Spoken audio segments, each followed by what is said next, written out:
Bigfoot with a fan. And that's what we did. We went out together, and it's like 12 investigations later. He won't leave. Do you know how to get rid of him? So, what the hell's going on here? I left you alone for 1 second. podcast here, sir. Yeah, I left you alone for 1 second. You take the show over, goddammit. Saying, the best I can think of is tweakers are out in the woods making tree structures. That's what that's what you meant. You know, if Hampshire wasn't a bunch of Boy Scouts, I could have told you that. Suddenly go blowing that way. Right. You guys will know. Yeah. Well, red alert. The producer's here. Bobby Lee. These millionaires don't know what Prime is. Yeah. You know what I mean? What are these lowly people drinking? You know, something like Dog Man, right? And I have no dog in the fight, so to speak.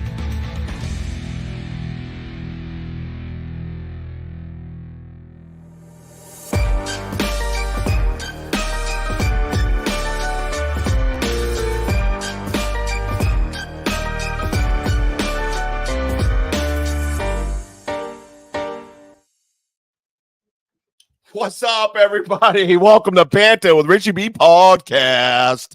What's up? Hey, how's everybody doing today? I know it's a special edition, 8 o'clock. We are live and happening on the Get Haunted Network, baby. Make sure you get over to the Get Haunted Network and check out my fellow podcasters, a bunch of kick-ass dudes, girls, and probably ghosts, too. I think there's some ghosts that do podcasts on that shit. That place is crazy, man. If you like the cryptids and the paranormal, make sure you get on the Get Haunted. Make sure you follow that Facebook page. You'll know when all the podcasters are doing their thing, right? Tonight, I'll get to my apology about today in a little bit. Hang on a minute. I know what you're thinking. What's going on, Richie B? What was I going to say? Oh, tonight I have Mr. I'm going to call him Mr. Not a lot of people call him Mr., I bet. Mr. Michael Tinsley. That's right, ladies and gentlemen, live and happening from the New Hampshire Bigfoot Society. He was up at the Charming Fair Farm with us, man, and we've been meaning to get together for a long motherfucking time. So we are here tonight. We are happening. We're going to have some fun. We're going to talk some business, some shit, some whatever.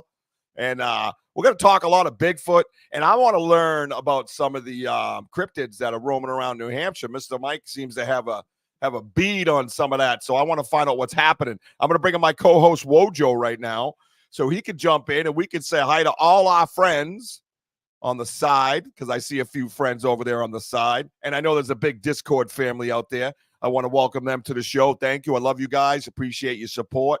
That's Sky, Bree, and all the crew, man, from all over the world, the globe. We are global, baby. Woohoo! Yeah, baby. I got to get a Banter with Richie B, like with a globe with a Bigfoot face on it. What do you think? Huh? Worldwide, baby. Worldwide. So let me bring up my co-host, the Wojo. What's up? Worldwide, baby. Boom! What's going on, everybody? And Richie, how are you? Yeah, you know, I'm tired. My back hurts. I still feel that back spasm I had in the truck on the way home from my trip today. Oh my God, that thing ripped me up, dude. You see me? I had to get down on your floor. I was like, ah. I felt bad, man. You were out like a light, too. That's like a Charlie horse, right? A Charlie horse, but I get it in my back. That's what a back spasm feels like. Say you get like one on, like what Eric Vogel was talking about today. Yeah, about his leg there. You get it in your back, dude, and it just vibrates. It's like, I hate your guts. Oh, yeah. Yeah. That's how I felt at the Charming Fair Farm. I sleeping in my truck and extending my legs, and all of a sudden, Charlie was up. Yeah, we worked it, man. Yeah, we worked. I brought some pictures tonight. I'm going to put up on StreamYard, and just some pictures of all our friends having a good time and, stuff like that. So, we're going to talk to Mike about Charming Fair Farm. It's in his backyard. We kind of want to, obviously get New Hampshire kind of the wheels turning in New Hampshire. Yeah. And I want to talk to Mike about some of the things that I ran into in New Hampshire because I'm not afraid to talk. So I spoke to the locals, and I was shocked. Not in a good way. I was shocked at what I did and didn't get at a New Hampshire local folk. You all need to wake up. What you need to wake up. There's some shit happening in your backyard, and you just don't want to believe it. That's okay. No big deal. I guarantee if I go streaking through their backyards, they'd be calling the cops. They'll know that, right? They'll be like, "What the hell was that?" And somebody be like, "That was the world famous Richie B." And then Wojo's behind me. looking like fucking Peter Griffin. Wait up. Wait up. Right? Yeah, So, we had a kick-ass adventure today. I'll figure before I bring Mike up. Let's say hi to everybody, and then I'll stop my apology for today. All right? Let's see. We got this guy. You know that guy, right? Did you guys fight a lot as kids? Oh, yeah. Yeah. It was all his fault, though, right? I could see it was Matt's fault. That guy gets into everything. Oh, yeah. What didn't he get into at your house when you were a kid? Seriously, what didn't he get into? Besides your parents' bedroom, because they'd slap him. Well, he played sports, but he didn't really get into watching like the professional part of the sports. He played football. He did some boxing, but he just did it. He just didn't know, any famous people. He just didn't watch it. He'd rather play it than watch it. Play it and watch it.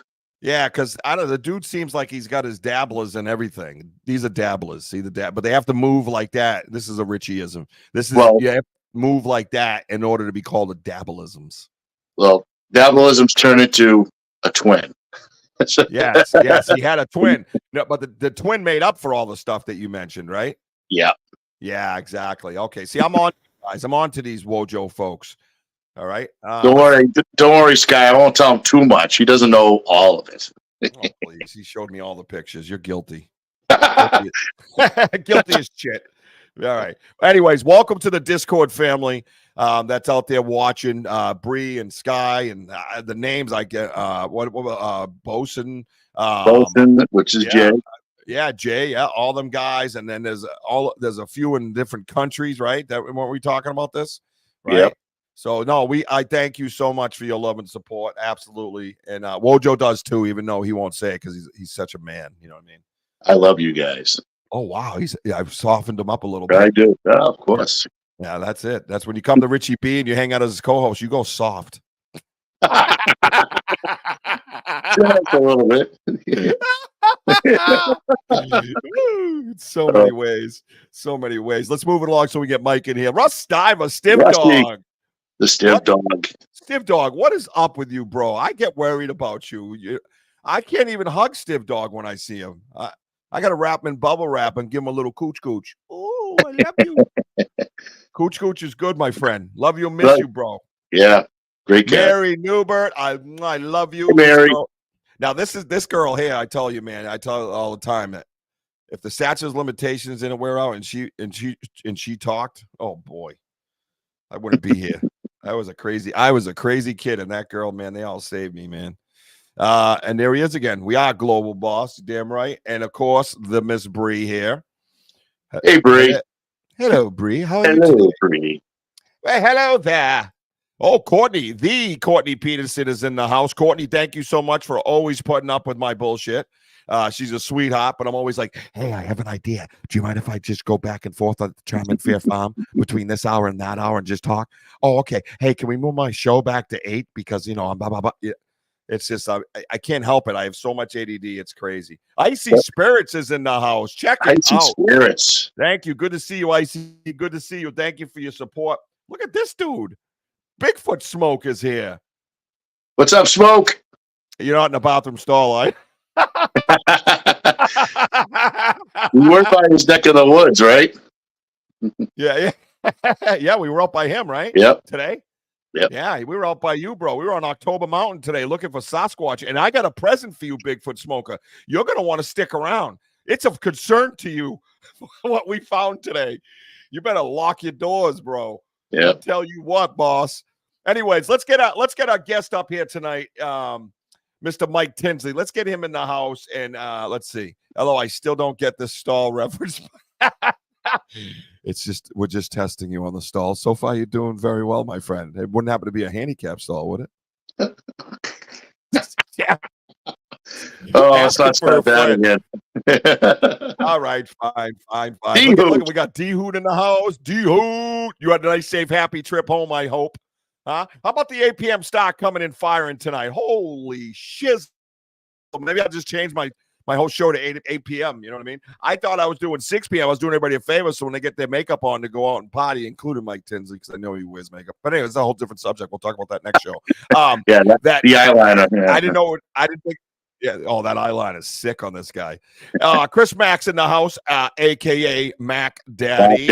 And by the way, while we're right here, let's wish Sarah from Get Haunted a very happy birthday.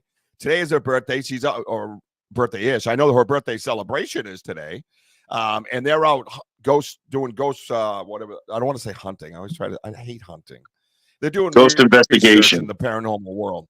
Yeah, they're doing. Thank you. We're doing an investigation. Big Daddy Andy's over there. Our boy Big Daddy Andy, who is now part of our new Bigfoot collaboration and group. We're going to be having monthly meetings. We'll talk a little bit about that as we go as well. Miss Dawn Watson is in the house. We owe everybody. We owe everybody a live event after today. Yeah, so, we do. Here's the deal. I had no idea when I got out to October Mountain that I would have SOS for a signal. That's never good. Top right-hand corner next to the battery, it says SOS. Shit, oh shit. I think that's what that means, right? I had zero signal, zero chance of even getting on there to tell you guys that I wasn't going to be able to get on there. I was getting close, and I had spotty internet, so I tried to give a warning that I'd be on, and I had to push it back. But once we get out on the mountain, we had nothing. Oh, Richie B. Yeah, Richie B did have a birthday. In case you missed it, in case you guys didn't read about it or seen on the news, my birthday is June 26th. It was this past Wednesday, and I turned a whopping 53 years old, by the way. And I have one thing to say about 53. No one's ever said I can't wait to be 53. That's all I'm going to say. No one, right? Henry's here. My boy Henry, we got to meet. We got to meet Henry up at Charming Fair Farm finally. What a nice pleasure to meet him. That man's a traveler, bro. How you doing, Henry? Woo! He had it. And my man had his walking stick and everything, man. He was like, he's like walking up looking for Bigfoot, going, where he at? Where's he at? Man, we're hot, ready to roll. And buy my damn merch, okay? You heard me. Banter with RichieB.com. Go over there, and my site will pop right up and support the cause. Because I want to get out in the woods all the time, you know. And as far as like Facebook and followers and stuff like that, we're close to where we can start doing gifting stars and things like that. You know what I mean? So we're trying to so we can get out in the woods a lot more. Hey, look who's here. Oh, Sam, we were talking about you today. Yeah, we were. In a good way. What's up? What up, Sam? Of course, always in a good way when you're talking about Sam. Of course. What's wrong with you, fool? Sam says hello, everybody. If you haven't seen her content, please get over to Sam's Pretty Paranormal on YouTube and check out her amazing work. She's a killer creator, man, and an actress in a slaughter movie, basically, where she gets her brains bashed in with her husband. It's very romantic and lovely. Oh, Henry says, I got my shirt today. Woohoo! Henry, thank you, bro. That makes me feel so good, man. Makes my heart happy. Thank you. Thank you so much. So I'm going to bring up our guest. I'll probably continue a little bit further with my apology and explain what we're going to do to make it up. Absolutely, Sam. Always appreciate your love and support. Oh, look at this. Look at our boys here. What's up? Sketchy Sketch. He's in the house. What's up, brother? Love you, bro. I'm a hugger. Come here, big boy. That is strange. Yeah, I could have made it weirder. I could have made it weirder. Went, oh yeah, Daddy. You know? No, we fist bump, man. We fist bump. I didn't. Yeah, we fist bump. How about that? We fist bump. We don't know football, bro. You know what I mean? All right, enough of your stupidity today, Wojo. I don't know why you're hogging all the airtime. We have a guest here that's very important. I want to get him on the screen. Yes, let's get him on. Okay, good. As long as you fucking say so. Everybody, welcome to the Banter the Richie B podcast. My friend, Mr. Michael Tinsley. Michael Tinsley, what's up, my dude? It's a pleasure to see you guys again. Yeah, Mr. T. What's up? What's going on?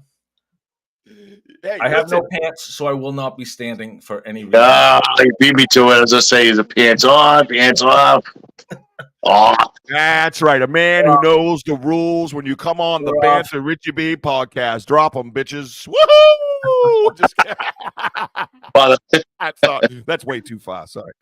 I hope my mom's not watching. She will drive over here and slap the shit out of me. I want to say a hello to a very special guest, a friend of mine. This is my boy down in South Carolina. I spoke a little bit of him today to Mr. Tim Vogel, actually. And my fifth born son is named after him. He is my brother. I love you, my man. We will be hanging out in a little while playing Fortnite. Don't you worry about that. Hopefully Battlefront. That means that everybody else will just not get on so we can just play Battlefront because Fortnite sucks. All right.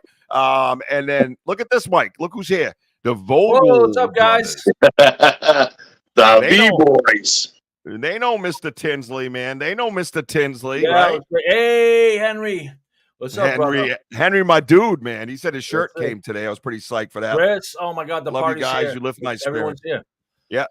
I love it, man. We're here to party. That's what we're here to do. Listen, while everybody's here, tell everybody where they can find you, and then we're going to find out why the fuck they want to find you there. All right? Okay, but let's tell them where to find you first, okay? We're going to start off. We just started our podcast from the Hampshire Bigfoot Society. Go to Chaos Theater Productions on YouTube.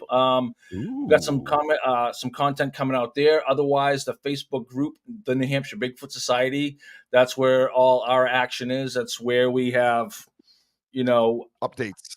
Fans, researchers, documentary. We got everybody in that group, as many people as we can. So come and find out. I'm in that group. Yep. I'm in that group. And on Penford Media on YouTube, we got some. I'm in some documentaries. I think Richie's going to probably be in the next one. Stay tuned for all that good stuff. Yeah, I was interviewed, and then I was watching you and Kelly talk. If you guys missed that, go over.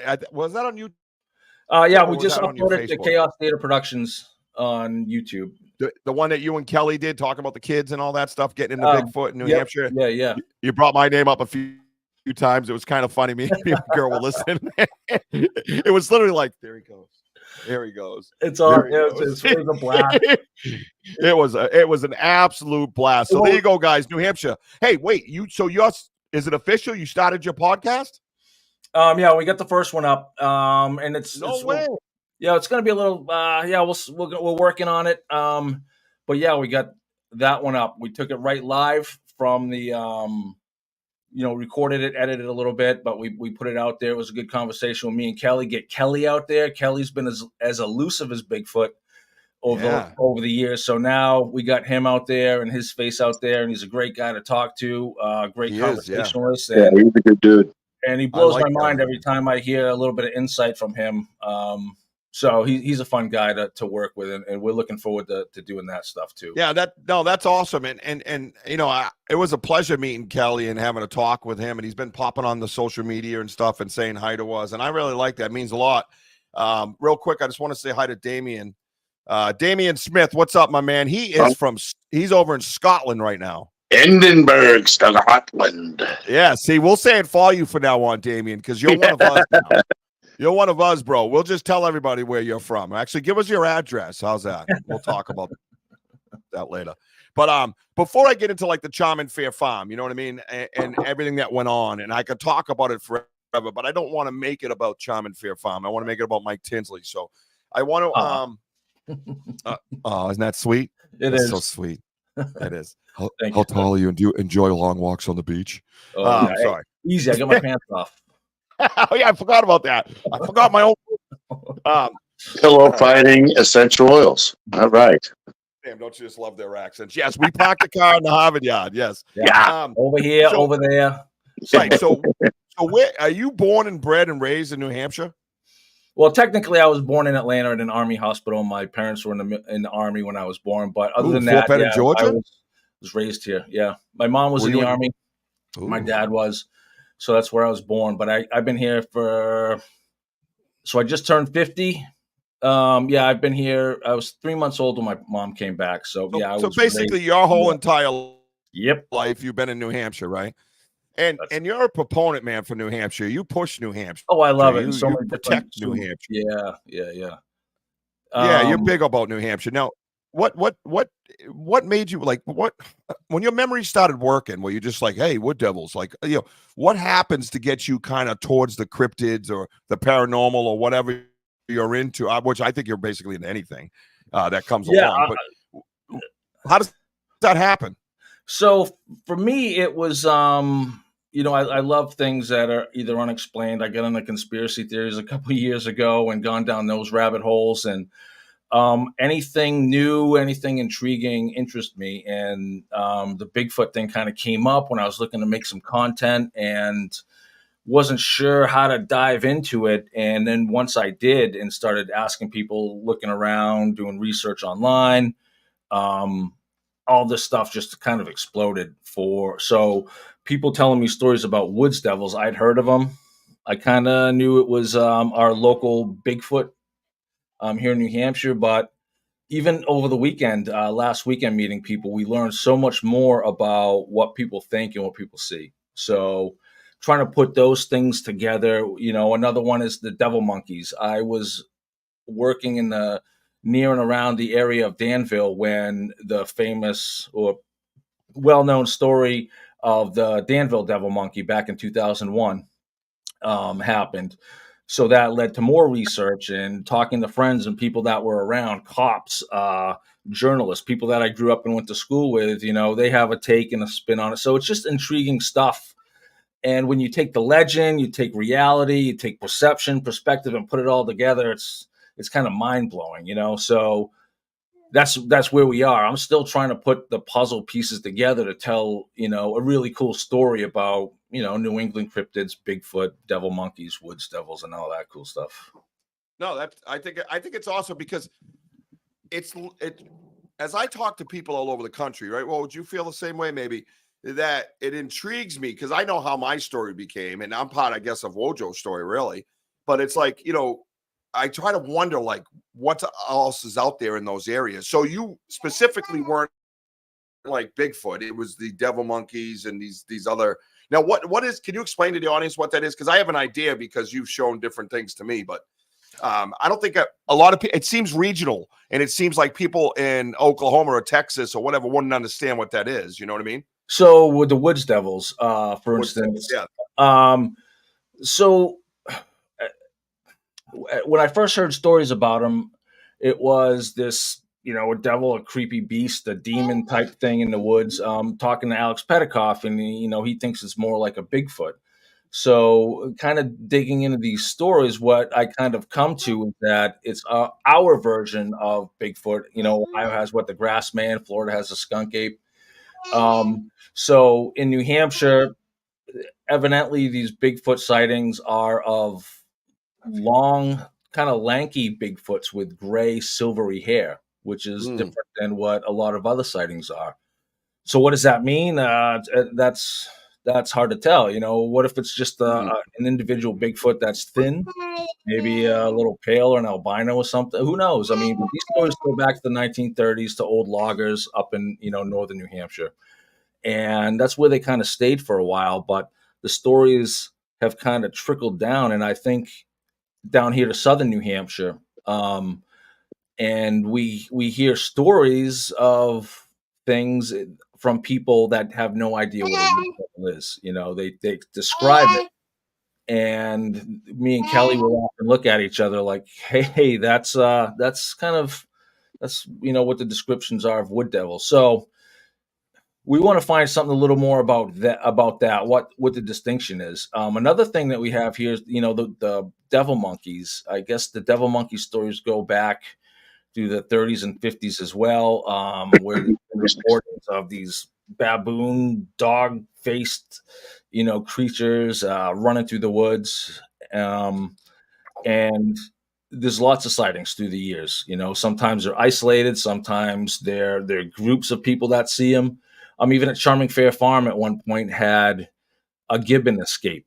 So whether these are cryptids or escaped out of place species, that's what's what we want to kind of find out, some of these stories, and kind of get to the bottom of it. Some of the stories are 20 years old, so it's going to kind of be hard to go back and do all that research. But I think sightings keep popping and happening all the time, so maybe there's something relative to that. So, Mike, I mean, so how do you kind of get engaged with the people to discuss about Bigfoots? Like, where do you meet them, like town halls and? So we definitely take advantage of our Bigfoot group, our Facebook group, the New Hampshire Bigfoot Society. Yeah. As well, too, I've been going to festivals with Penford Media. We did a conference in Maine, went to Whitehall last fall. Charming Fair Farm, we were actually part of with the New Hampshire Bigfoot Society. And the more we just talk to regular people, we kind of get, just break the ice. I think I can be a conversationalist and just breaking the ice and getting people, comfortable to talk. And then before long, we're in a deep conversation and people are telling us all kinds of stuff. A lot of times what we happen, and maybe Richie will kind of allude to this later on with what he found out in New Hampshire, but a lot of people may or may not want to talk about Bigfoot. Here in New Hampshire, Well, we're having a problem. That's We're huge. we're having a Yeah. Yeah. I didn't mean to cut you off, but I've been wanting. No. I'm chomping at the bit to discuss this because I was blown away because I don't expect everybody to be receptive to our world, right? Right. And I say it as our world is the people that are here, people on the sides, they're open-minded. They, want to learn about different things. They want to share their story. Bob Burnell, by the way, says he's from Conway, born in Conway, grew up in Freiburg, beautiful area. Oh, wow. Yeah. But yeah. Hi, Laura. Just saying hi to a couple people. But that's what intrigues me. Is that I started talking to people. I figured, well, I'm up there. I kind of got a job to do, right? In a sense, even though it's a vacation, this is still always my job, and I love it. I love talking about it. The topics are unbelievable, and it was like almost like dry ridicule, right? So like a dry personality or dry humor, right? I attribute it to a new phrase, I guess, like dry ridicule, like. Almost see the smirk on their face come up. Yeah. Like the little eye roll. Yeah. And I'm like, nothing, like it doesn't even interest you. Right. And you believe in ghosts. Like I would lead it to other parts and try to really kind of suck them in. They were not taking it. And I'm talking over a series of a dozen people, right? To be fair. You know what I mean? And maybe one of them was receptive to the conversation, but that was it. Just receptive. Yeah. That was it. It wasn't no input. I would have to pull something out of it, I was blown away by that because the reason why I'm blown away by that is you guys got a shit ton of trees. Okay. Mm-hmm. I'm blown away by that. Right. And a lot of the houses and places are tucked in these trees. Yeah.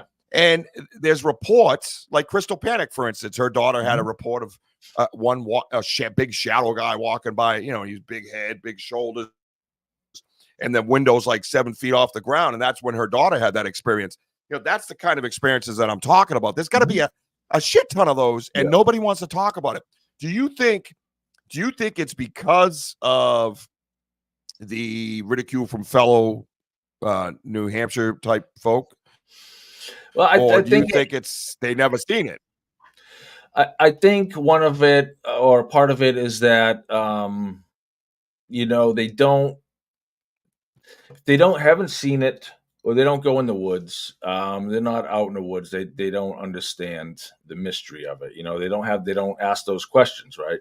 I think a lot of people think it's taboo because they believe everything they read, or they feel that like they've heard it before, and it's always leads to nothing, So in the back of their mind, they're thinking it's nothing. So when they do see something, it's either a hunter or a bear or a moose, right? They don't go beyond what they know. And I think some people like that for a lot of reasons. Not everybody in New Hampshire is actually from New Hampshire. A lot of people over the last 20 years too have, kind of come in from maybe Massachusetts, New Jersey, New York. I think there are a lot of suburbanites and city people that move into the woods that we have, and they kind of stay isolated to their living room and their Wi-Fi, and necessarily don't go out to see those things. But the people that are spending time with in the woods, and those are the people that I know and talk to, they see stuff, they hear stuff that's unexplained, and I think too, Mike, that they probably just don't want that attention either.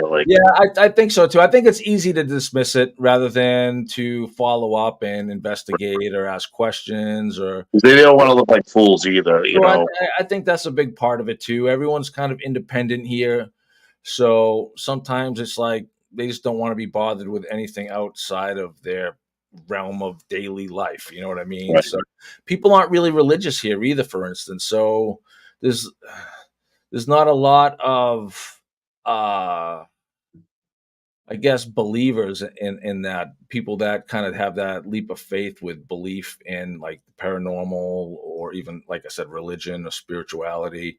So when it comes to Bigfoot, which to most of us, it's a natural, wild biological entity and not so much paranormal, that should kind of make it real for some people and understand that there's more evidence to prove for something like a Bigfoot than there is against it.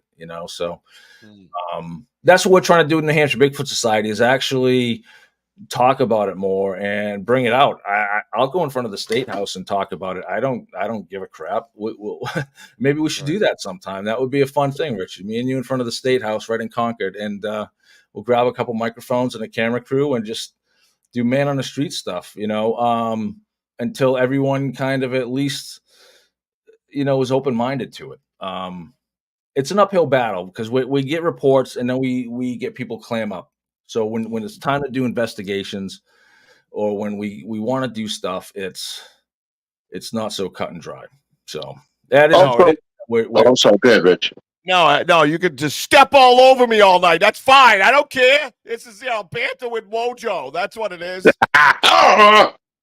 go ahead. What were you gonna say? Oh no, I was just saying, like, when you talk about open-minded people, there's one group of people that we've seen at the Charming Fair Farm talking about it was the younger kids, the younger groups that are interested into the Bigfoots and what's going on. And I was just like, me and Richie, we just sat there like, wow. I mean, like, talking to these kids. Oh, the kids that, just mind blowing, that they like to know what is going on and what is Bigfoot all about. And, the parents are kind of like, yeah, I mean, but it's tough. It's tough for people to like really have that discussion. And yeah.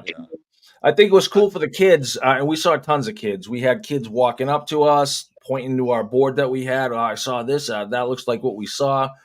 And it's good to see that for a lot of reasons. We want to get kids off the tablets and off the phones and off the TV for a little bit to get outside and explore. There's a lot going on outside. You're looking for Bigfoot, look for other stuff. Right. Sorry, I just get electrocuted from my microphone. Something's going on. I'm sorry.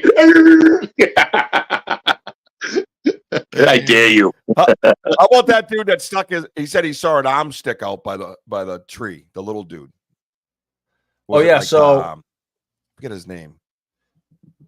Is that Connor, maybe? It was a Connor kid. He had the Celtic shirt on. He said the arm stuck out behind the tree. Remember he was telling you that story on your yeah. And it's great to see these kids getting outside and getting and giving us some feedback, because I don't think they're afraid really to tell us what they saw. They have the open-minded and the imagination.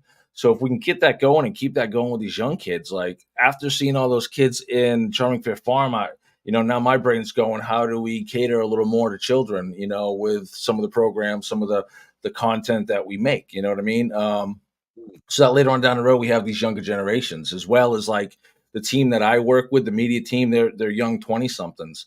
So that's inspiring too. Not everybody out there is a bunch of old guys like us. So that's what I'm really hopeful that, mostly with this in New Hampshire, seeing young people into it.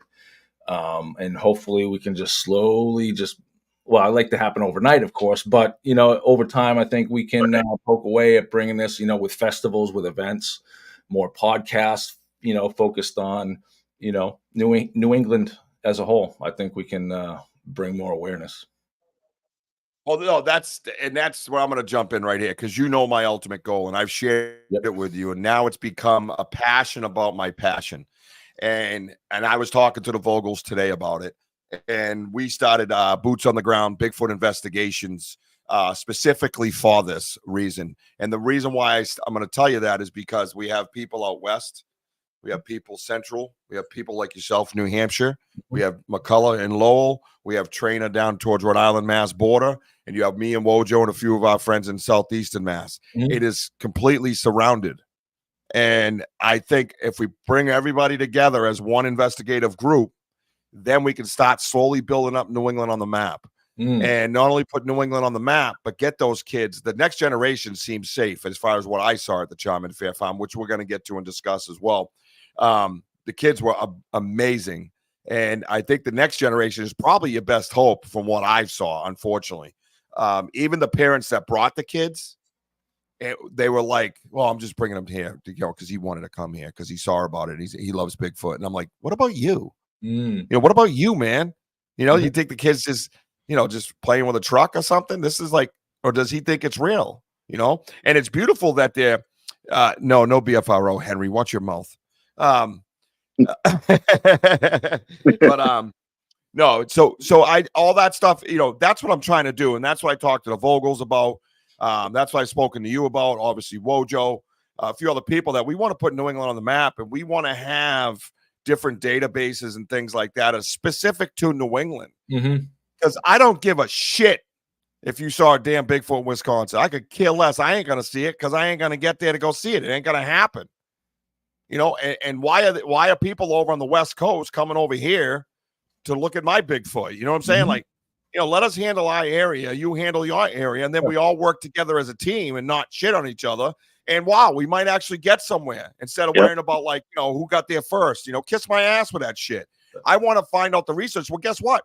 One of these days when it's discovered, you still got a lot of work to do because then you got to see it again and discover it again. And it's obviously clearly hard to find. This ain't Jane Goodall where she just climbed into the jungle and watched gorillas live on the side of a mountain and figured out exactly how they shit, pissed, and thought. It ain't saying how this is going to go. We have to be united, or we're not even, never mind, never find one. We sure as hell ain't going to know their traits or habits or if they build goddamn structures is what I really need to know. Sorry, I had a moment. I'm very passionate about structure. But you get my point, man. I want to bring everybody together and put all this other bullshit away and be like, listen, man, let's just find Bigfoot first. And once we do, let's gather this interest. Let's get these kids outside like you're talking about. You can combine all that beautiful thought and theory that you have in your head and put it into one play. And that'll make it work and that'll make it happen because the thought is beautiful, but we have to be able to create it and make it go. You know what I mean? Right. I think that's key. I love it. Here in New Hampshire, what we're doing is we're trying to narrow down some areas. Hi, sweetie. It's my baby. Hi, Dad.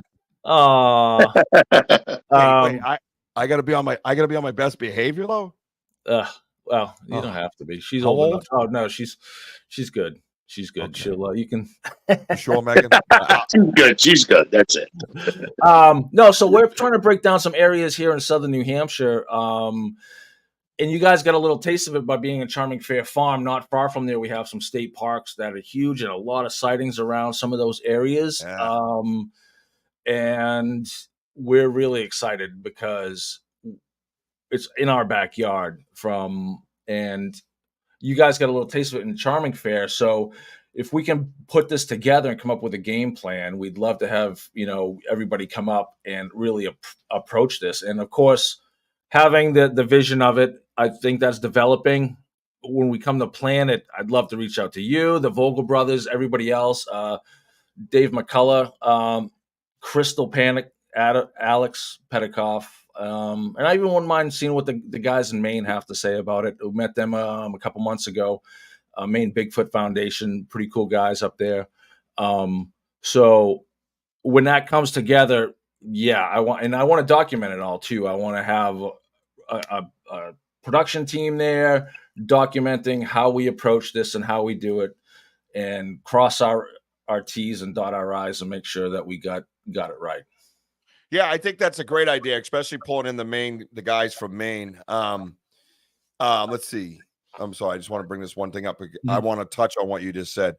2 billion people on the planet haven't even seen the sea or a wave, and there's a lot of ocean. So how many look for it? For Sassy, it's probably, yeah, you're right. And it's a great point. And Damien always brings it, by the way. If you ain't thinking, you will be by the end of the show, because Damien absolutely brings it. And D-Hood, I think that's a great idea. I'd love to have Damien on our show. Yeah. We just got to get the time difference right, because I ain't changing my time, and he's going to have to stay up all night. So too bad for him. No, I'm just kidding. I'll meet you in the middle. How's that? We could do something like that. Thank you, Bigfoot Smoker. I still don't know what that means. I'd like to know what that means. I wonder if he has a smoker outside that you cook meat in that just sits there like Bigfoot. That'd be kick ass. So, anyways, I love the idea about bringing the main guys in. I didn't suggest it because I know there was a little thing there with some people that were involved. Well, they're kind of low key, so that would that depends on them, and what we're doing. That would take some work. Well, We have to, reach out. It doesn't hurt to reach out. I mean, we're trying to build a community, so they have a lot. They have a lot of information up there. I've heard some, I don't say crazy, some different mind blowing ideas that they have. As opposed to what the kind of the normal Bigfoot thing is. One of the things I think they told Adam Malachuk over Penford Media or hinted at was that they have a theory of a double jointed foot as opposed to the mid-torso break. Yes, exactly. Sorry. No, that's interesting. I don't know that they published anything or put anything out, but that always sits in the back of my mind. Like, what's that all about? And from what they say, that might explain some behavior, some different things. So they're an interesting group that I'd love to still even so check with them and chat with them, reach out and see what they think about things. Well, I think if you approach people like that in the community with validity and they see that you're not just, cracking jokes on a podcast about a handicapped bathroom or something, you know what I mean? Stuff like that, right? Wojo, let's bring that up.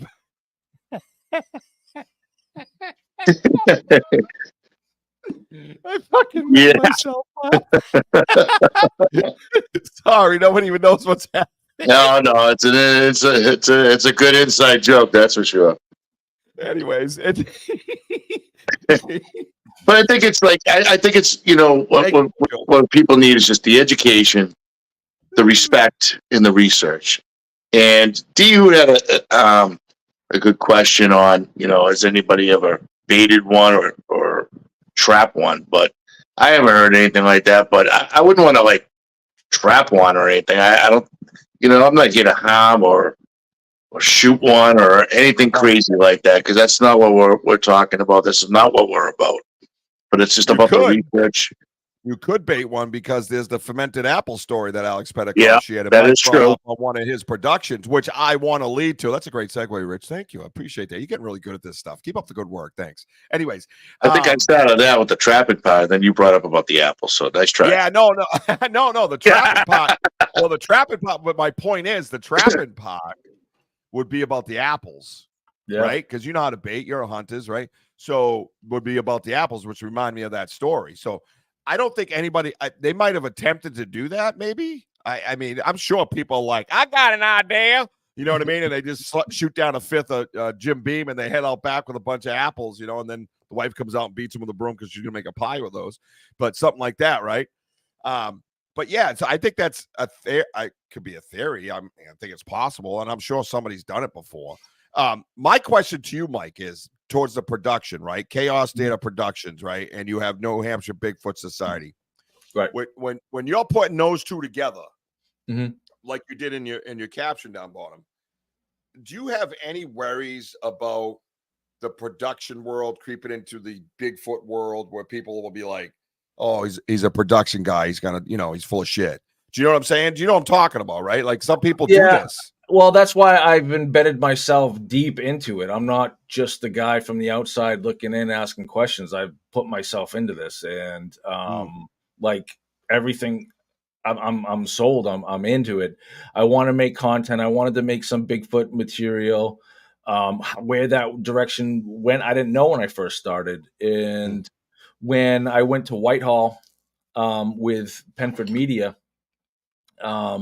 we just asked questions, had fun, just partook in the calling contest, met Steve Calls, Paul Bartholomew, Emily Fleur, and a few others. It was kind of eye-opening. Like, okay, these aren't stupid people. These aren't people that are half-wits and morons. These are actually pretty and pretty smart people. So the more I got into it and kind of researched a little more and started listening to, find out who Jeff Meldrum is and, going through his book and some of these other things, it was like, wow, okay, this is you know, it's kind of ironic is that a lot of people think it's simple-minded nonsense, right? But it's actually high intellect. It's deep, it's deep is problem solving and connection making.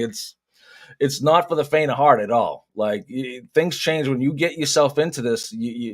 You're looking at it from a different direction, and most people don't know. So when it comes to the production side of it, I want to document everything. Like, for instance, you have a podcast. We're going to do one of our own for the Hampshire Bigfoot Society, making documentaries with Penford Media by just doing interviews with researchers, people like yourself, Rich, and others, and put those storylines together.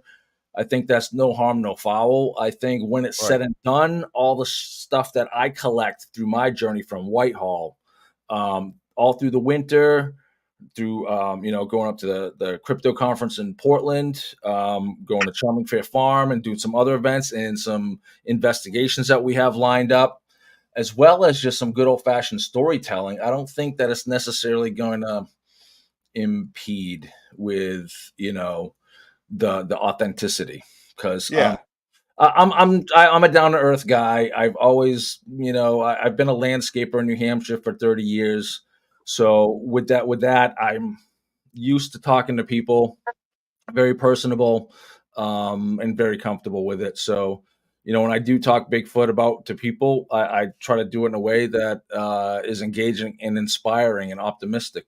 And if I'm excited about it, people, even if they're not believers or they don't get into it, they're kind of intrigued. And I think that's all it is a little intrigue to get there. So with the media, we can I think there's a cool story to tell.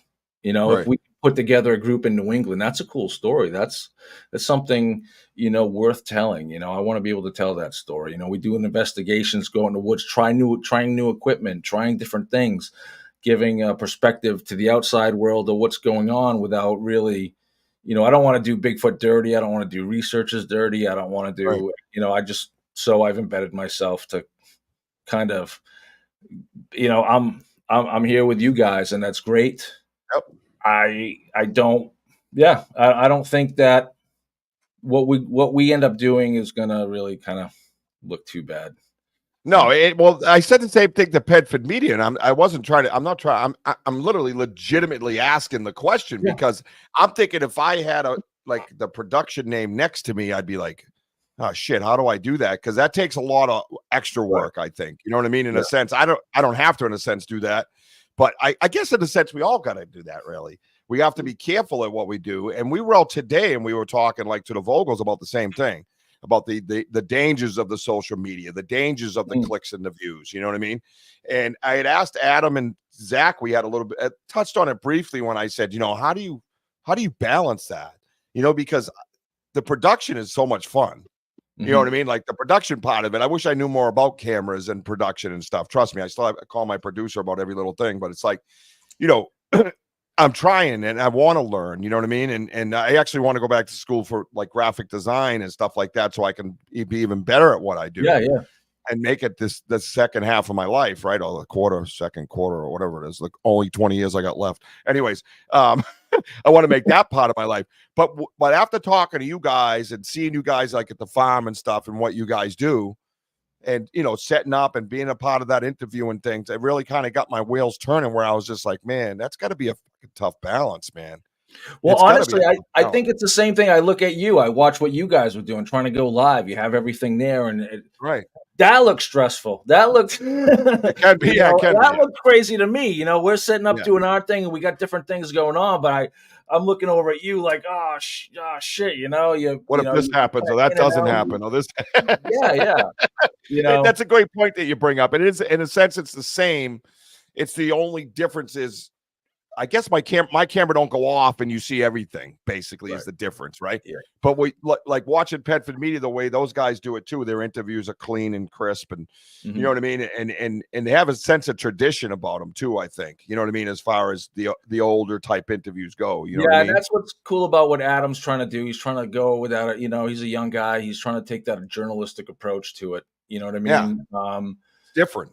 Yeah, he is different.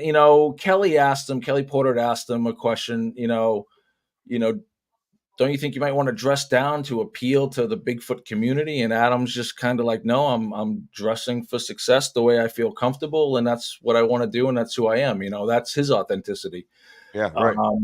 So I think no matter how authentic everyone stays, as long as everyone does stay authentic, I think it's real, and it's people appreciate that.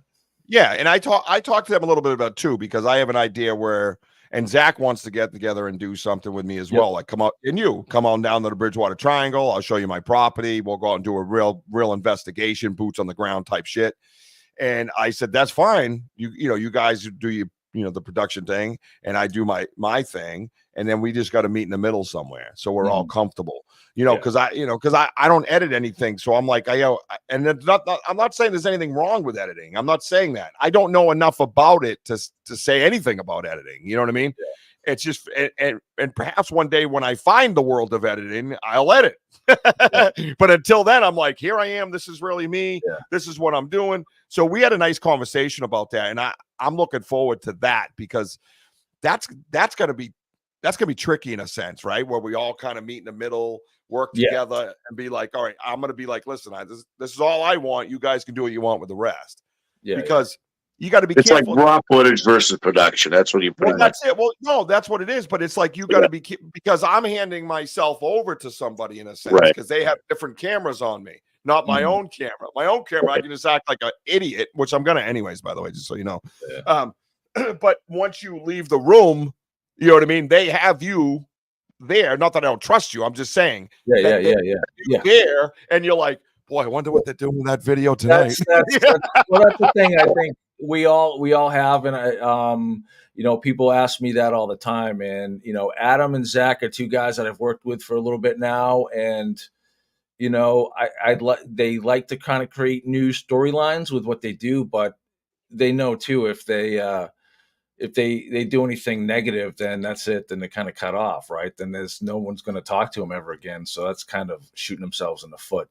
And I trust that they understand that. And the same thing with us. We wouldn't, like I said, I don't want to do Bigfoot dirty. I don't want to do any researchers dirty.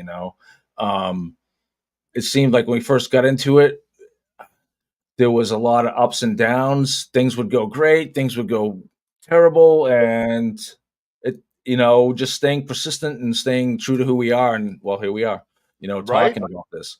Yeah. And I think having those guys and mixing it up with you, because you're newer to this thing too. When I talk to you, it's like within the last less than a year ago, we jumped into this, and here we are, where we're talking about building a bigger community in New England. That's crazy, right? Using all the resources and putting a good storyline together for the world to see, or whatever is what I want to do.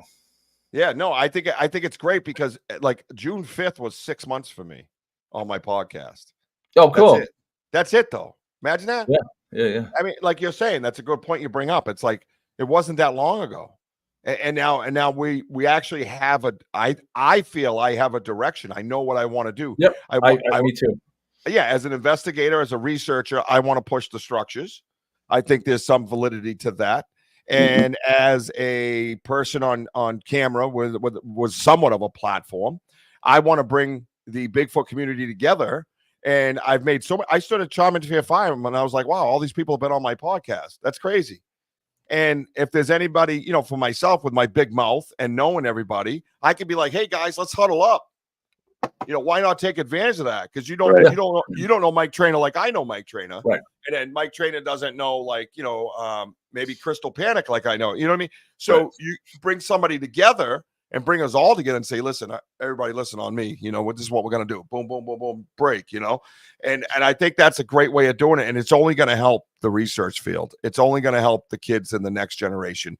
Because the one I spoke to, by the way, this was looking at me like, I was like, wait, you don't want to have this talk? Like, really? Like, I was, I'm not rude or adamant in a negative way, but I'm like, one person, I was like, you really don't want to have that conversation? Like, have you ever had an experience? And I watched she kind of stopped. And I'm like, go ahead. And nothing. And I'm like, it's there. You just don't want to let it come out your mouth. Yeah. And that was the truth of it. Really didn't want to talk about it. Didn't want to even give their thoughts or theories about it. Nothing, bro. That's what was frightening to me. That's like, all right, New Hampshire's their own entity. New Hampshire's like little Texas. Yeah, it's kind of weird. Yeah. Yeah, it's like little Texas. Texas wanted to be its own country, right? New Hampshire's the same type of way. You guys are like little Texas. You hear that, D-Hoot? They're like little Texas up there. So Damien says, look at this. Damien says, I wonder if AI could decipher sassy is what he calls her. Language if we compile all known recordings, or is AI a threat? Oh boy, bro. See what I'm saying? Like 20-something years ago when I drank, I could probably get it. I'd be like, hey, fuck AI. But now I'm like, whoa, that's Yeah. Right. It could go either way, bro. I think you answered your own question. It's confusing. It's not your question, the answer. Yep. You know what I mean? So yeah, there is a lot of data collected. You got the Sierra Sounds and things like that. I'm very fortunate to be, I guess I'm not a knower, but I'm a hearer, because I got to hear him talk and with Dave McCullough and another researcher, and it was pretty amazing. That's all I got to say about that. If you are into structures, you should take a look at those reflective monoliths. There may be a Bigfoot connection there. I believe I've seen them, and I will look again to refresh my memory. And Ron, stop texting me. I'm in the middle of a podcast. He's like, hey, man, I can get you this for you. I think it's for whatever he's talking about. Hang on a minute. Yeah. I'm getting text too. It's like, see podcast. You want CS6 Master Suite? Let me know. I can get it for you. Yeah. And here he is in our comments talking to us. Love you, Ron. Yes, I'll take that. Absolutely. Whatever it is you're selling, I'll take it, Ron. I trust you. And he's down in sunny Florida with the skunkies. Yeah. Well, that's right, Jib. He's out of Jacksonville, Florida, and still asking himself why. Let's see. I'm just a blue dot in a red state. Oh, yeah. D-Hoot, let's just leave you right where you are, the way you are. I don't want to know anything else. Okay? Let's just do that. Ready, D-Hoot? Let's hug it out. All hugged out. There we go. So now let's do this now, right? Because I got my production answers that I wanted, because that was driving me nuts all day. That's one of the questions that was driving me nuts, and it's a hard question to ask because it seems like, I'm not saying anybody's being disingenuous. I'm trying to say in my head, like, how the fuck would that work? And that would freak me out because, like you brought up so eloquently, I might add, the live in the woods is hard. You know what I mean? And then I went further and went, oh shit. Like I don't know how. Anyways, enough about that. So let's go. New Central AC going in this week. Ron. We don't need your grocery list, Ron. Okay.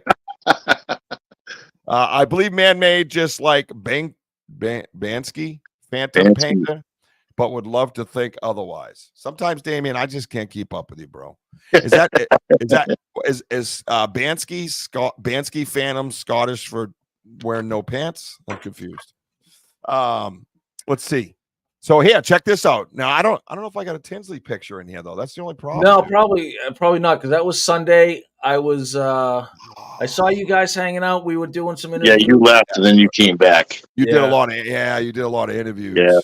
Because it rained early on Saturday, so we missed some. I had to get a few. I was hoping to just chill out with everybody on Sunday, but I know, right? Tornado warnings came in. Everyone left. The sun came out. It was beautiful. Yeah, I ran a podcast Sunday morning. We did a kick-ass investigation Saturday night. For anybody who missed it, we were out on Charming Fair Farm, as I talked about it for a long time. We all got to hang out, all the heavy hitters in New England, not me, but everybody else. And it was just awesome. It was like a dream come true for me. I got to sit around the fire with some absolute legends. I got to hang out with Alex Petikoff, Crystal Panic, and the Vogel brothers, trainer, New Hampshire Bigfoot Society, meet Kelly Porter, hang out with Mike.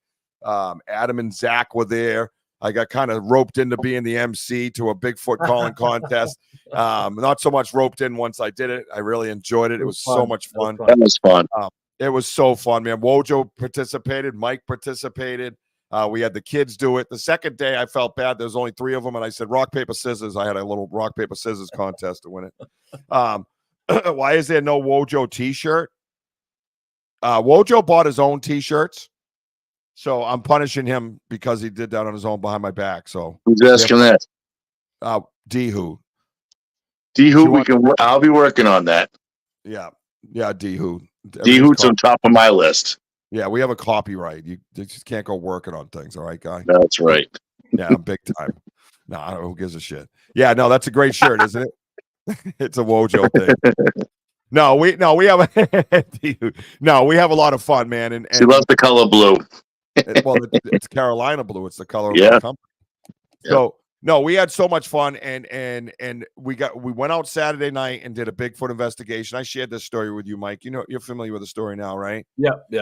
We went out with a couple of. We were hanging out around the fire. The owner of the place comes up and says, "Hey, do you mind if Pedro and Marcellus come out with you guys?" And we had a bunch, and I kind of looked around and said, "Hey, who cares? Yeah, let's go for a walk," you know. And I figured he knew the terrain and the property. We'd have somebody kind of act as a guide, right? So we head out there. We go down this path, you know, couple of signs, structure-wise, nothing crazy, you know, and a little bit of noises off in the distance. We heard a couple of snaps, couple of breaks, things like that. We walk down the path, and there's a big white birch about this big around just sitting there over the path. And I said, I'm going to do some tree knocks, you know. I mean, the question about the birch being over the path anyways is a whole different subject. So I hit the thing 3 times, and we counted within 45 seconds. We got a tree push. 45 seconds in, about approximately after I did the knocks, about 50 yards diagonally to my right, we heard the loud snap and pop of a tree, not a branch, a tree. For me, it was upright. And the core of that tree, when you knock down a tree, there's always that core. I could hear that core, and then hear it get pushed, and then hear it land on the ground. So it was like 3 noises: snap, push, bang on the ground. And we all froze, and there was a whole bunch of, what the fuck was that? Yeah. We got that on loop, and we could actually hear it on loop now. You know that? I should play that for you, Mike, because I think did I play it for you, the noise? No, I didn't hear the noise. Would you mind if we do that on your time, sir? That's right. All right. Fine, Michael. Fine, Michael. Oh, quick side note. You know my friend Rich from Shadowside Paranormal? Right? I'm driving down the street. I get this text message. I don't know who it's from. I just see a sign come up. It says, Richard, good news. Max's fecal test came back negative with no parasites seen. So I go, what the fuck? Because my name's Richard. And if you were paying attention over the weekend, I have a son named Max. This was my friend Rich from Shadowside Paranormal mistakenly sending me a text message from it to his wife. He was supposed to go to his wife about their dog named Max. And I said, I'm like, you realize my name's Richard and my son's Max, right, bro? Like, you gave me a heart attack while I'm driving down the street in my Mustang at like 80. I was like, what the hell? And you're reading that, I'm like, fecal matter, what? The hell's going on? It starts out with Richard. That's the thing. I just hit it, and I'm like, what? Is that a text? Like, I just hit it, and then it pops up on the screen when you're behind you, because I have the Face ID. So you just tap it, and then it comes up with the text. So I didn't even really see who it was from at first. So he really freaked me out. All right, let me know if everybody can hear this. And then I have a special treat for you guys that I shared with Mike. And of course, Wojo was there. But I'm going to try to see if you can hear this loop. Hang on. Oh, is that the right sound right there? Check the peepers. After that.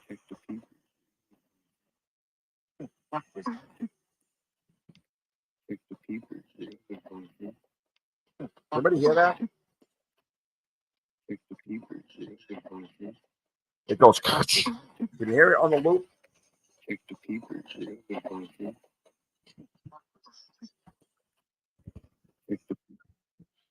I can't hear if you guys can hear it on through your sounds. That's all right. I could download it. We'll put it in the next one. All right. That was a major fail. I'm working on it. That's a production thing. See, Michael, I need to work on that shit. You know what I'm saying? See, I went live and I fucking crashed and burned. You were supposed to stop me. Thanks, Mike. Jesus, can't. That pop sound, man. That just like it was crazy. Just like ran right through, just chills. I mean, I was like, what the hell? And about 50 feet later, we lost our guides. They waited. Yeah, it's They kind of left. while he's speaking to you. Yeah, very good. It says check the peepers, and right as the peepers comes up, you hear a snap and a bang. And that was, like I said, about 45 seconds after I did 3 large knocks. So what we're going to do is we're going to get the knocks, the 45 seconds, and then that sound. I think it'll be more significant with the knocks because of the close proximity to the knocks. You know what I mean? It got so bad that Pedro and Marcellus, they left. They waited a few minutes like they felt, and then they were gone. And I questioned them the next day. I'm like, what happened? He told me it was no coincidence. I was scared, and I was scared. Like, it made no sense. I said, I'm thinking, so you wanted to walk through the woods by yourself? You guys are crazy. Yes, while he was speaking, if you play it on loop over and over again, I just don't know, like, what, you put it up on this side of the mic, that side. This is where I need a production guy, Mike, or over here. So anyways, it was a lot of fun. It was an amazing event. You guys had a kick-ass booth. Mike had wedding windows on his tent, by the way. You could see it. You could see it on his New Hampshire Bigfoot Society. Go over there and follow or join them. You have to join them, right? It's not a follow.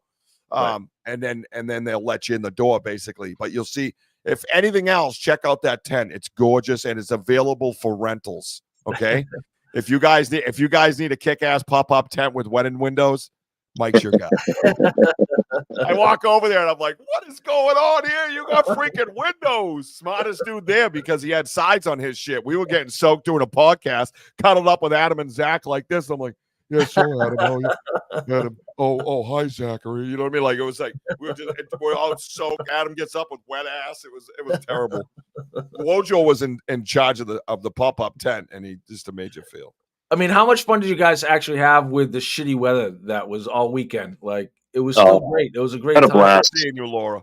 Well, I had brought up a point that it was so nice that it rained like that, so we could all bond and kind of get to know each other. And we're not sitting there at the OK Corral on a standoff like, yeah, I know more about Bigfoot than you. Yeah, do. right. Yeah.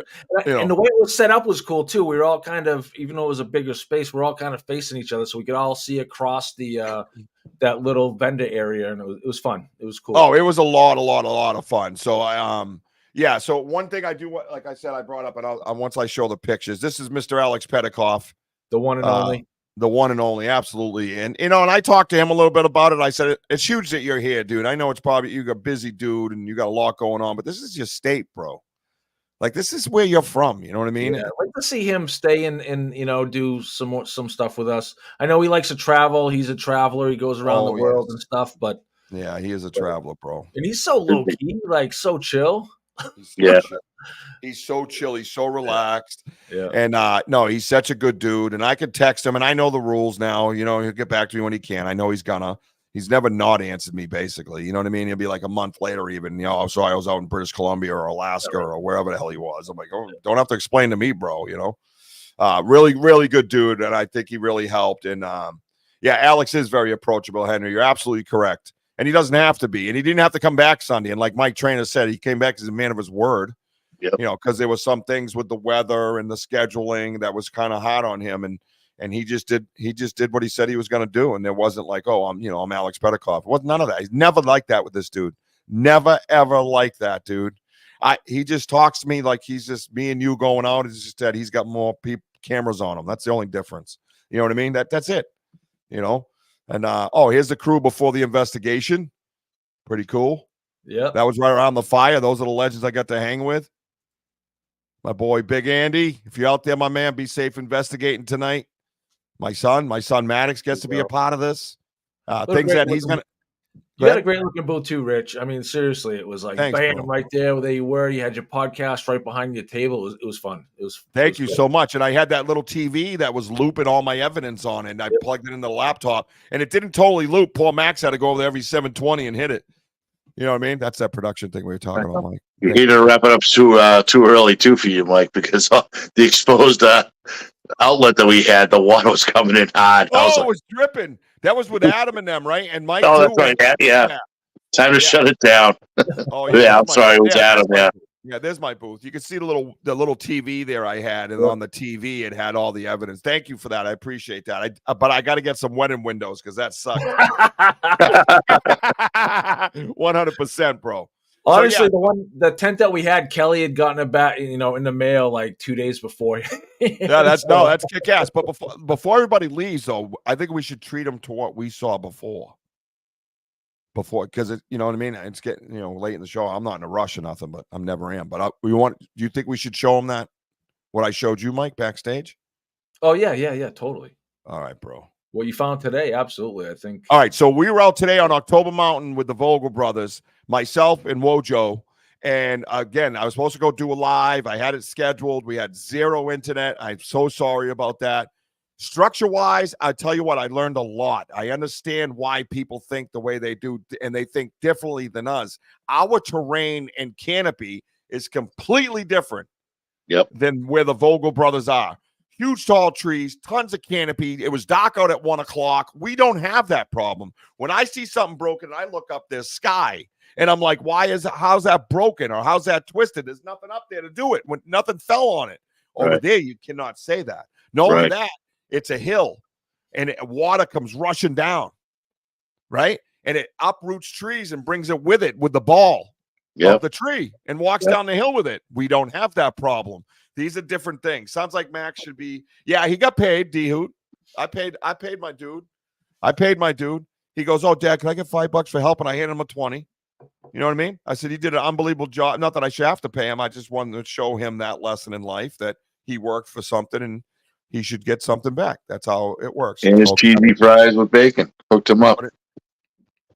Oh, thank you. No, it was awesome. And, my son's going to be able to talk about that forever. Long after I'm gone, when he's out in the woods, Bigfoot, and he's going to be like, my dad did this. My dad knew this guy, And I don't even realize those angles of it, and I'm not to be selfish or anything. I just kind of got into it for my own passions, and I don't realize the bonus of this. Right. And like Mike said, and Mike said it perfectly as far as the tablets and being inside and the video games. Hey, fathers, if you're listening, man, throw on a backpack, put on some boots, grab your boy or girl and go for a walk. And just look for oddities in the woods. There's a game now. Instead of, geocache, you go geocaching, right? Now you can have another game with your child. Let's just look for oddities. Well, what's oddities? I don't know. Maybe there's a yellow golf ball in the middle of the woods 2 miles out that I have found on 5 or 6 different occasions. Yeah. You know what I mean? Plant identification is a fun one, too. What was that? Identifying plants, plant identification. Get a little guide. Yeah, you're good at that stuff. Yeah, you can look at all kinds of plants. There's a lot of edible things. There's a lot of fun things that you can just mushrooms. That's how I started with my girls when they were little. We were outside and just finding random mushrooms. So that was right around when the internet was made everything a lot easier. And then it kind of took off for us. I've been an avid forager for years now. Yeah. So. I mean, that's fun. People get outside and just find stuff. Right. You could bring a book with you, like a guide, and you can go out and look for it. You know what I mean? And then next we know, you might have an experience, right? Which is going to lead me to my next question right after I show everybody this bad boy that we found today.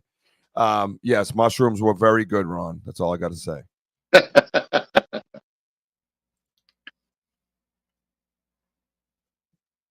Is that still? Did it stop moving again? Stop moving. Yeah, StreamYard does not like this thing. Now it's moving. Yep. Is everybody seeing this? Everybody see that bad boy? 17 inches of love. Yep. Oh, yeah, by 8.5 inches wide. Look at the depth. Look at that. Oh, gorgeous. That's my Scaniverse app. Anybody on the side seeing this? Speak up. Henry, you first. That's our gift that we brought back from the mountain today for you guys. All right. So and there were multiple prints too. Yeah, I'll go. Yeah. Oh, yeah. There was more than one. We were just, this is the one that really stood out to us. Yep. You can see the rock kind of moved and broken free of the dirt right there. Dude, StreamYard hates this thing. It's not being compatible at all. Is that an impression of your penis? Really, Ronald? That's not very nice. But what is wrong with Ronald? Ron doesn't get out much. You gotta love him. I deleted Ron's comment. So, Rich, you were telling us backstage about this, and you said that the soil was a lot different than where you're from. Tell us a little bit about that. Yeah, no, that's a great point, and this is my podcast, Mike.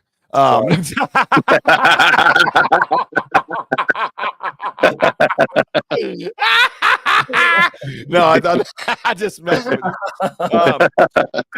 So what this is? So we did have casting there, but we felt that this was so large that the 2 pounds of casting wouldn't have cut it. Yeah. And once you get to casting, you can't really stop. It's not recommended. You just load that mother effer up.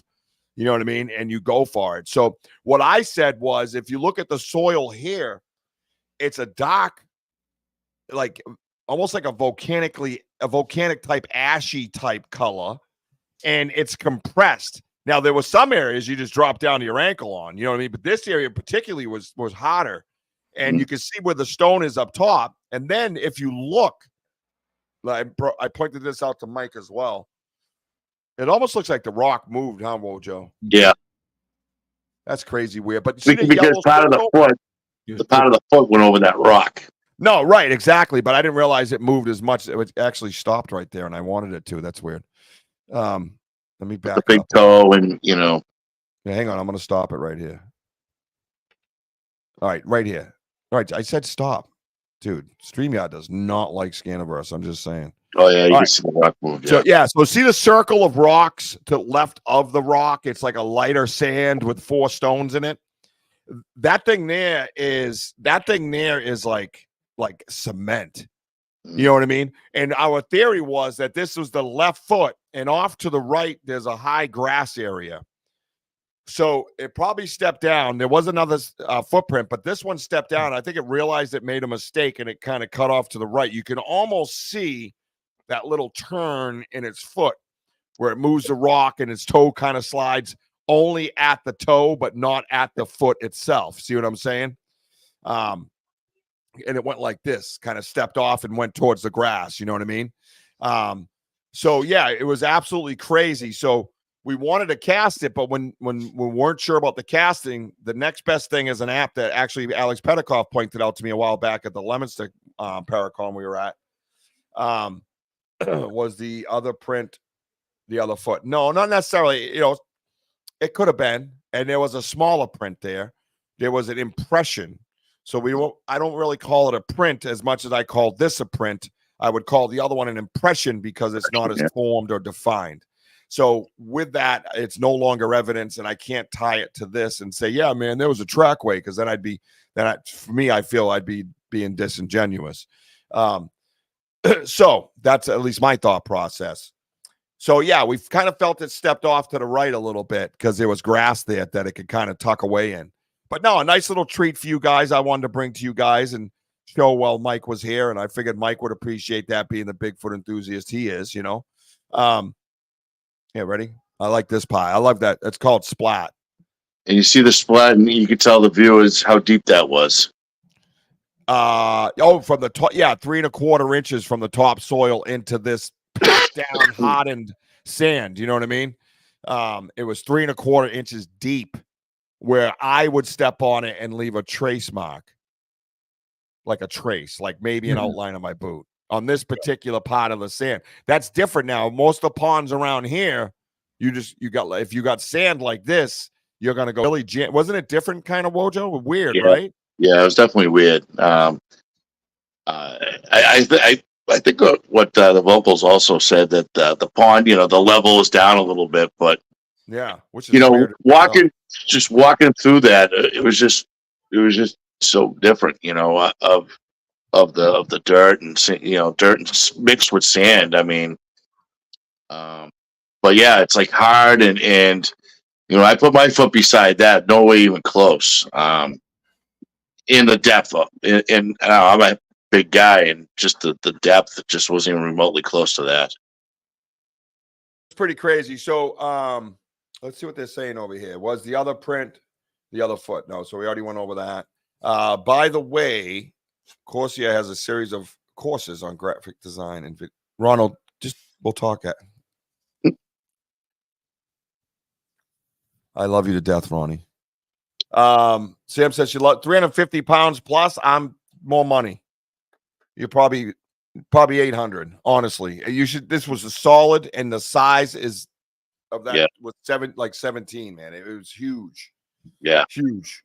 It was wide too. It was I did it on my Scaniverse, and it came up smaller. But when we measured it with that tape measure right there in front of us, that's what it was. You know. No, it wasn't raining today at all. Why is it so clean?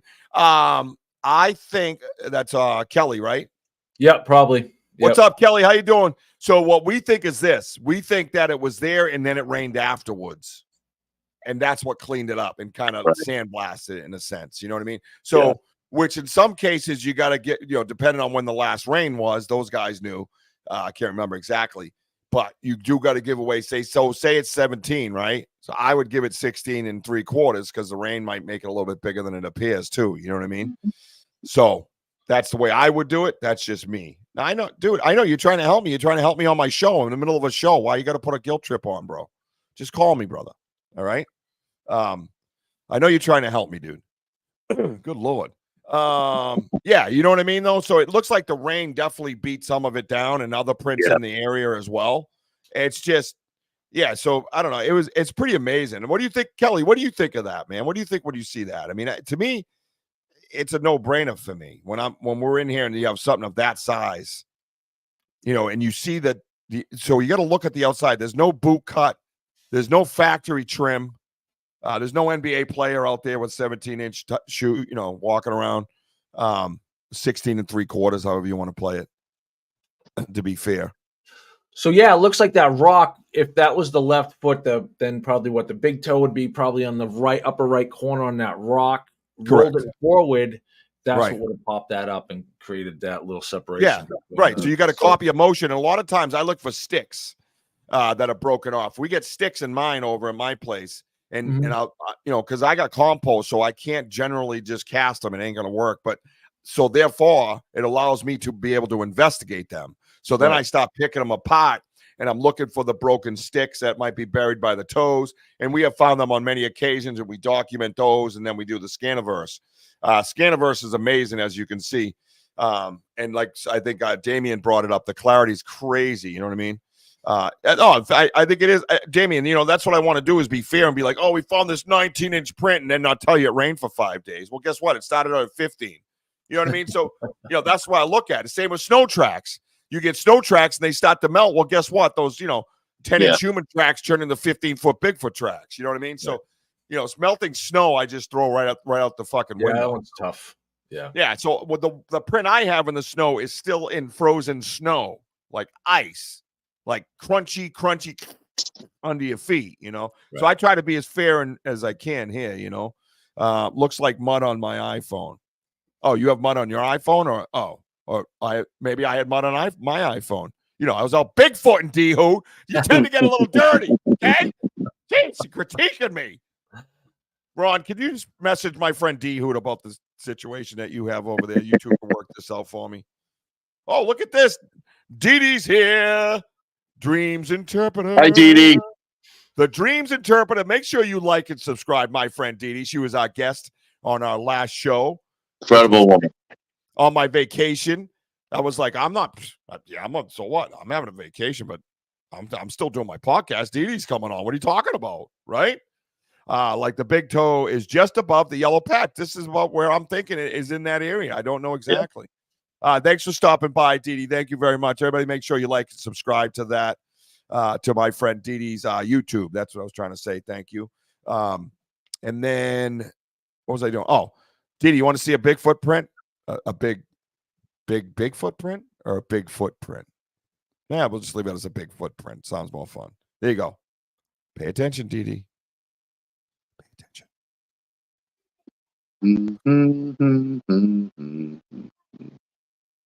Look at that. I love that undercut right there. See the undercut? You see the undercut? You get flat feet and your bottom goes out. And look at it. It's undercut in the soil. You see it? That's what I love. It almost creeps below the soil.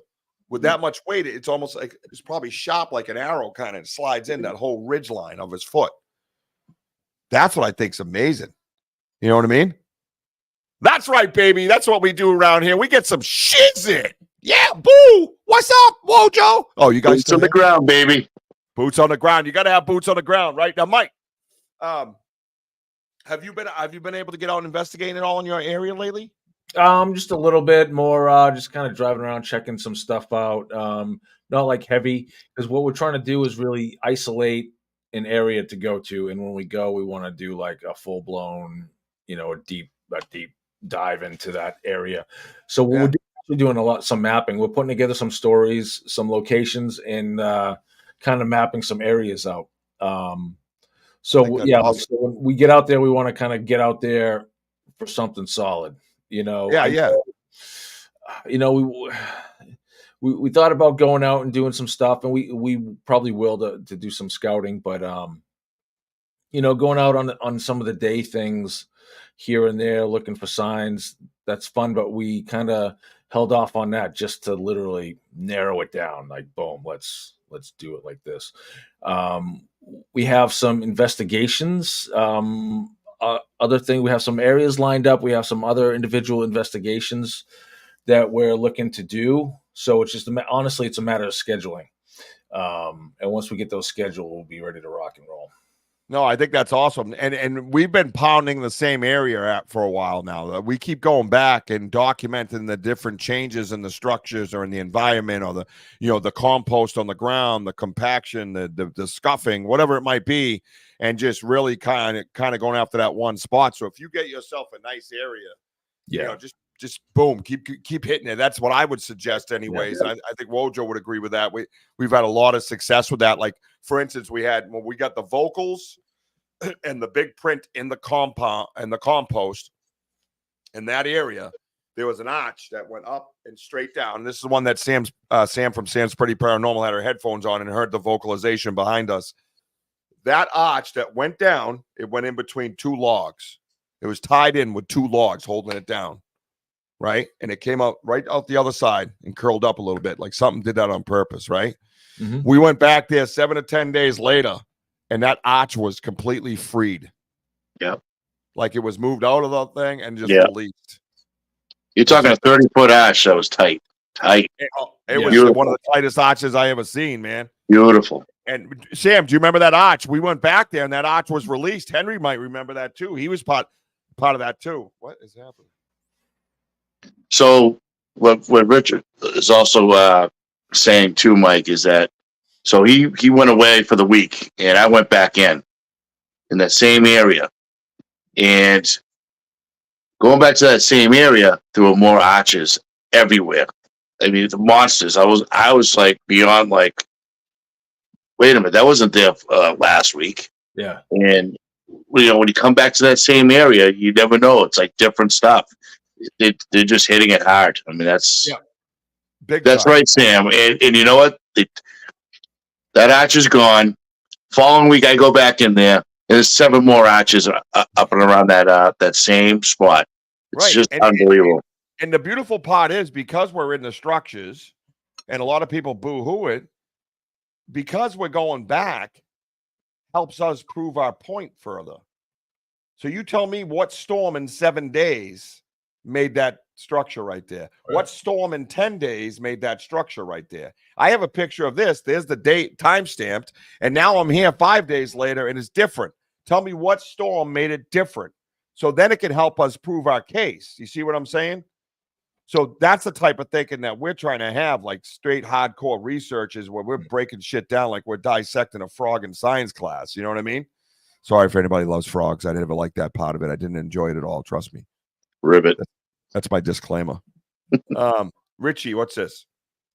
If you color your mic the color of Bigfoot's hand, it would appear as he has his hand on your shoulder. Oh. Yeah, it does. Oh, yeah. Yeah, right.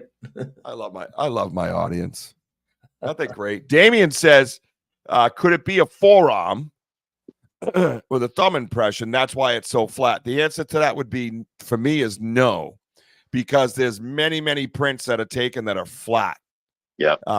Very flat-footed animal, because they have a hinge or they're double jointed, however it might be. If you're double jointed or you have a hinge, I think it's a mixture of both. I don't think the people in Maine are too far off on that. It can lay flat. You put a hinge in it, it's not stuck like we are, right? Mm-hmm. We don't have a hinge, so we're stuck with our arch. You put a hinge in it or you're double jointed, it'll lay flat, right? So that's just weight transfer, flat, boom. And the only reason why he didn't get to dig in with the dirt, one, it was pretty solid dirt, but those rocks stopped it. And I imagine as a primate, you're kind of grabbing with your toes a little bit, right? So when you hit that hard surface on the right, it affects the other 3 toes as well. And any rain's going to settle that fine sediment level anyway, so it's going to look a little cleaner. It's going to look more level and flat than it actually is. On top of that, which is a great point, Mike. Yes. So great question as usual, Damien. Thank you. Let's see. Did you have tornado warnings up your way recently? That would change the woods. Yeah, we had tornadoes in North Attleboro. I was in we were what, 3 hours away from North Attleboro? Northwest. Yeah. Oh, is that today? I didn't know. No, that's wrong. That was the other. Unless he's talking about when we were up the Charming Fair Farm. Yeah, because Sunday was because I think was there a touchdown in like Manchester or something. Yeah, I think something small. Yeah. But we had one down here the other day. We had one just the other day down here in North Attleboro. Oh, really? Yeah, that was an official touchdown. Yeah. Yep. So, because we had warnings here when my son was here Saturday night, I think it was. No, what's tonight? No, tonight's Saturday. It's my birthday night or something, somewhere in there, whatever. Yeah, I got it. Thank you. That's why I have a much younger fiance. She remembers things. I'm over here like, wait, what? Real quick, another gentleman we met there, Steve Bonham, right? Bonham, is that right? His last name? Banter, yeah. Yeah. He has a kick-ass organization. You got a few more minutes, Michael? Yeah. Oh, cool. It's called Lovely Essence. It's supporting veterans. It's an Amish harvest soy wax candle, and it's located at www.lovelyessencesquare.com. www.lovelyessencesquare.com. And what they do is they take a portion of this and they help veterans. Steve's wife is a veteran. She's gone through some things, obviously a hero like the rest of them. And he started this business for her as a Christmas present, and they decided to take some of the money that they make. Portions of the proceeds go towards I think it's Angel Warriors. No, you're not even close. You're never close. Jesus, you're worse than me. Oh, fuck. Anyways, it's a Clear Path for Veterans. Thank you. And this particular, their money kind of goes towards the dogs, the rescue dogs and stuff like that for soldiers that have PTSD and other issues. So I want everybody to go over and buy a candle. All right. And if you have it, you know what I mean? Obviously, make sure you go over to Lovely Essence, www.lovelyessencesquare.com, and get yourself a candle, even if it's a $3 candle, and a portion of that will go and help veterans. And thank you to Steve's wife for her service, and for Steve for stepping up and being a kick-ass human. Really good guy. I wanted to thank you for allowing me to do that. Let's see. Link it, please. I'm not the link guy.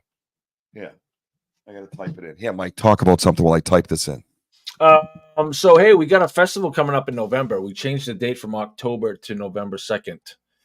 I would love to have you guys up there. I'd actually love to see all the vendors and everybody up there that we saw in Charming Fair. It's going to be a ton of fun. We got a huge spot of land in Epping, New Hampshire. We're looking to have some special guests and some music and some campfire stories and vendors, and just have a cool time. And hopefully what it helps with this team building here in New England, trying to bring the Squatch community together. We're looking to get everybody up there that wants to come talk. We got a couple things lined up. I know Adam from Penford Media has got a couple ideas that they want to do a kind of a stage round table thing. So that would be fun. So not only having the vendors, but in music, but definitely have a chance to get some one-on-one interviews in a public setting. And of course, we're going to document it all and try to put it into our show and the content that we create.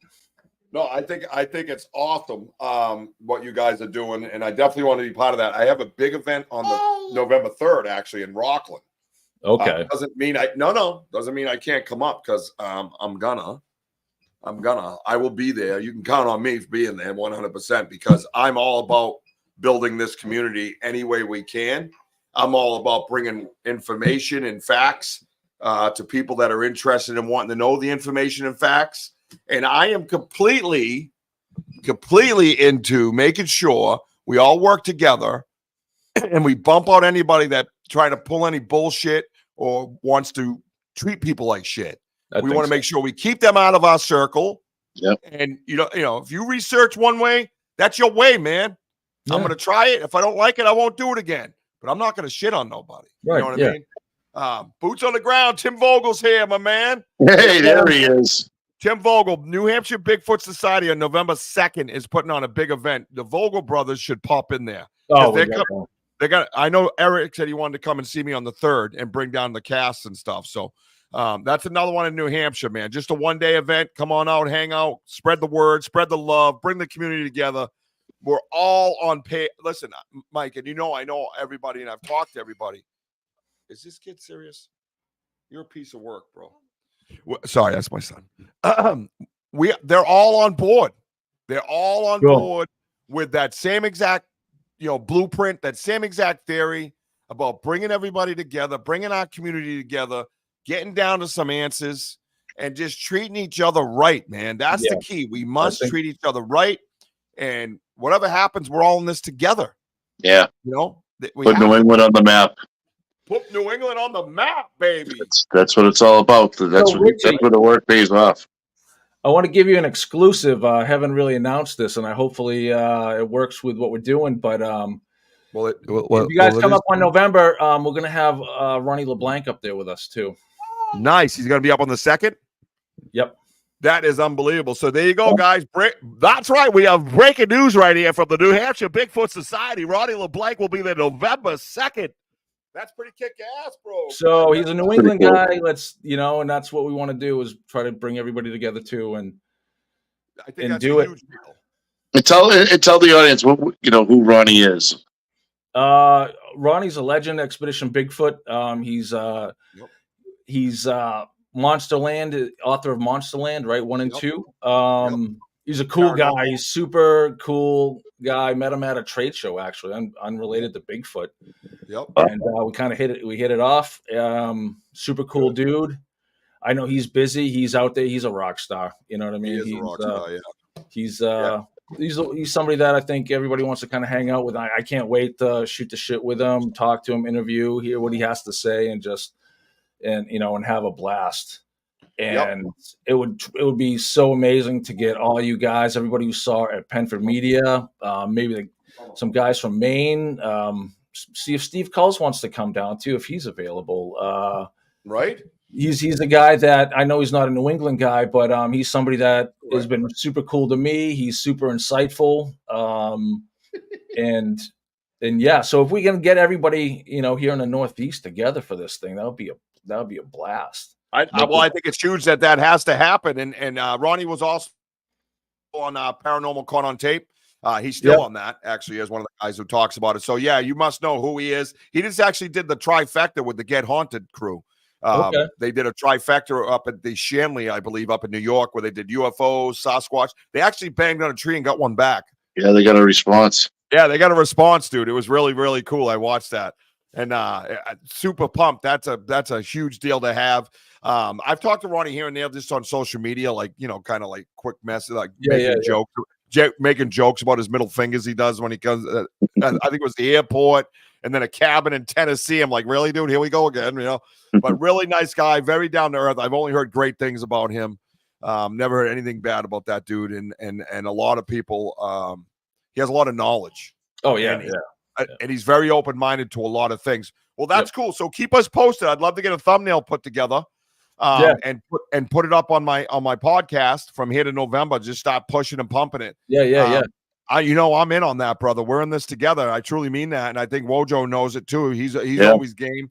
I have the Get Haunted Network. We can can talk to them. They always help me out whenever I want to push something like that. Yeah. This is very important to me. This means a lot to me, and to you and to everybody that I know that I talk to, that we come together and we create something that is workable for everybody, and we're respectful to one another, and we put New England on the map and say, hey, man, you guys are all talking about Alaska. You guys are all talking about the great Northwest. Hey, you guys are all talking about Canada.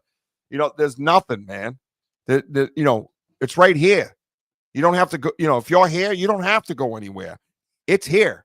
We have knowers that live here, like right here. You know what I mean? So, and we need those people that are out, going other places and doing research. We need you here to help us out, because this is our home, and this is where we should be geared towards. We get a lot of wood. We get a lot of trees. We get a lot of just wilderness.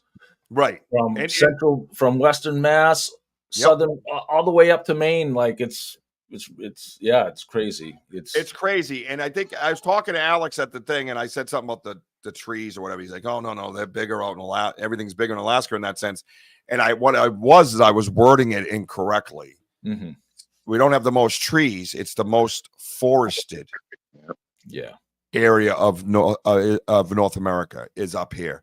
Forested, which is different than having more trees. Right. So the wording was incorrect, which could implicate a lot of other things that I didn't even think about that he cleared me up on. I was like, oh, yeah, I didn't even think of that. So I say it correctly now. See, we're constantly learning. And today we learned a lot just by being out with the Vogels, man. Yeah, I bet. Unbelievable. So the Vogels, check out the Vogel brothers on Facebook. They have I'm gonna mess up that. What is it? Cobble Mountain Reservoir. Yeah. They got that going on, guys. So make sure you go over and get on Facebook and follow them and see what they have coming up. They got a big event coming up. Is next year, I think, in June. June 7th. They have another one coming up in August up there, Mike, which would be really cool. They're doing like I'm going to get all the information. I'm going to give it to you. And if you have time to get there, you should get there. I'm sure they would return the favor. Do you know what I mean? Oh, something in my eye. Sorry, guys. I got allergies. But no, this has been an unbelievable interview, man. And unbelievable hanging out with you, Mike. And I don't really do interviews. I just hang out with my friends. I'm the luckiest dude in the world. UK is small. You don't get far before you find civilization. Well, I mean, who really wants to find civilization? I don't, right? But there's areas that I've seen over there. Someone told me there was no Bigfoots at all in UK because it was an island or something. I'm like, what do you mean, dude? Didn't we just... How'd they get here? They walked across the peninsula or whatever the frig that thing was, right? So, anyways, that's a subject for another day. Damien, you should come on my show, bro, and talk about the great world across the pond to my people, man. Sassy. Yeah, wouldn't that be awesome, right? Wouldn't that be awesome having Damien on? So absolutely. Shoot me a message in Messenger. I'll reach out to you or my producer or Wojo. We'll have you on. My guest, Mike Tinsley, I thank you so much. Absolutely kick ass. Great job.